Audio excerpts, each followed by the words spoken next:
Hi, I'm John Green. This is Crash Course World History, and today we're going to talk about why Gandhi is the most influential person in history.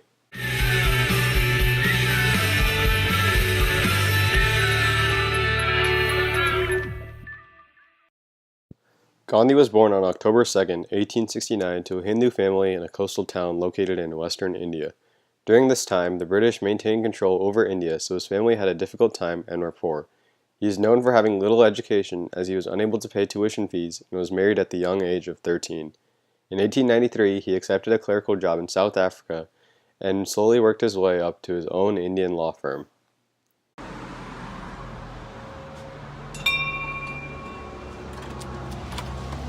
Hello, welcome to my South Africa law office. Please come in. Please come in. As you can see, I am a lawyer. Namaste. This is my paper, my identification transaction detail. This is my client. Hello. Hello, sir. Welcome to the law office. Hello. Namaste. Okay. Yes. At the law office, Gandhi was able to gain popularity and exposure to Western traditions, but maintained his Indian roots and was accepting to all cultures. However, while he was in South Africa, he picked up the bad habit of smoking.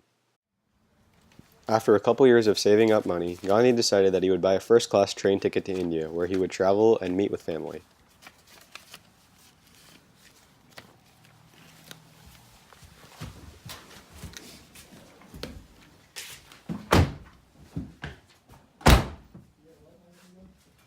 However, when he was on the train, a white man beat him and threw him off the train simply because he was sitting in the first-class cabin. Get out! You're Indian! I Get have a first out! class ticket. Even though he rightfully purchased the ticket. This started Gandhi's crusade against British power and the beginning of the Indian independence movement. During the 1920s, there was lots of religious tensions and political threats. However, Gandhi followed his basic ideals and transformed himself in order to gain independence for India from Great Britain. Through his beliefs, he freed himself of all material desires. This included walking around in a loincloth and traveling by foot.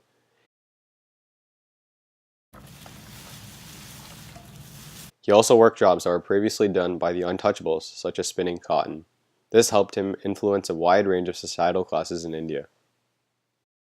Gandhi is most famous for his success in spreading nonviolent tactics. The nonviolence movement impacted freedom fighters across the globe, such as Martin Luther King Jr. Gandhi? Where did you come to Gandhi? I came to Gandhi in the same setting. In theological seminary days, I had heard of Gandhi, but I remembered hearing a message by the president of Howard University, Dr. Mordecai Johnson, who had just returned from India. He spoke in Philadelphia on his trip to India and the whole philosophy of Gandhi and passive or nonviolent resistance. Now, I was so deeply moved by the message that I went away and bought several books on Gandhi and Gandhian technique. And at that point, I became deeply influenced by Gandhi, never realizing that I would live in a situation where it would be useful and meaningful.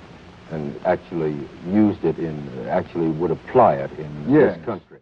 Gandhi did many marches, sit-ins, and public speeches where he was able to gain large amounts of supporters to protest nonviolently, which had a much larger impact than a riot. One of his most famous and impactful protests was the Salt March. In 1882, the British created a law in India that prohibited the collection of Indian salt and forced Indians to buy heavily taxed and imported British salt. This created a large wealth gap and also made many salt farmers lose their job.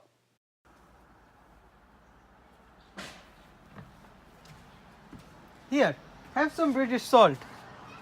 In 1930, Gandhi gathered his supporters against this cause to lead a march against the British and protest the law. Indian salt. Wow, Indian salt. However, through this action, there were some aggressive extremist groups that were created. Jai Hind! Jai Hind! Jai Hind! Jai Hind! Jai Hind! Jai Hind! Jai Hind! Jai Hind! You! Oh! Hey, you!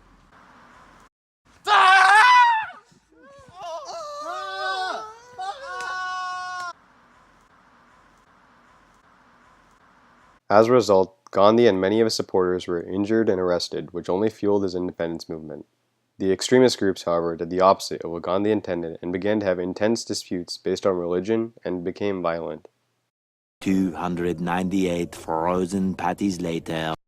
Through many protests, Gandhi and the rest of India were finally able to gain independence for India in 1957.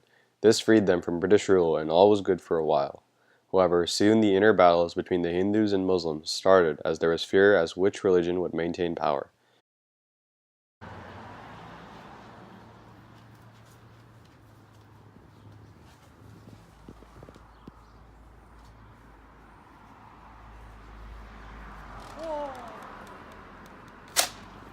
Gandhi was unable to stop these fights despite his high reputation and ultimately came victim to the extremity when he was assassinated in 1958. Soon after that, India and Pakistan were separated, forming a Hindu and a Muslim country. Gandhi's influence spread very far even after his death and will never be forgotten. He changed the way India viewed society by ignoring the caste system and showing everyone how material desires are unnecessary. This challenged the common beliefs and also spurred change for future generations and impacted the way they lived. He was also known for advocating for later marriage, as he did not want younger kids to marry at the age of 13 like he did. Additionally, he drastically changed the political climate. In South Asia, he is one of the reasons India and Pakistan split into two different countries. He also was able to influence other freedom fighters such as MLK and Nelson Mandela, who adapted nonviolent ideals in their protests to gain equality and freedom. Undoubtedly, Gandhi had a very large influence on the world, and his nonviolent tactics and overall influence affect individuals even today.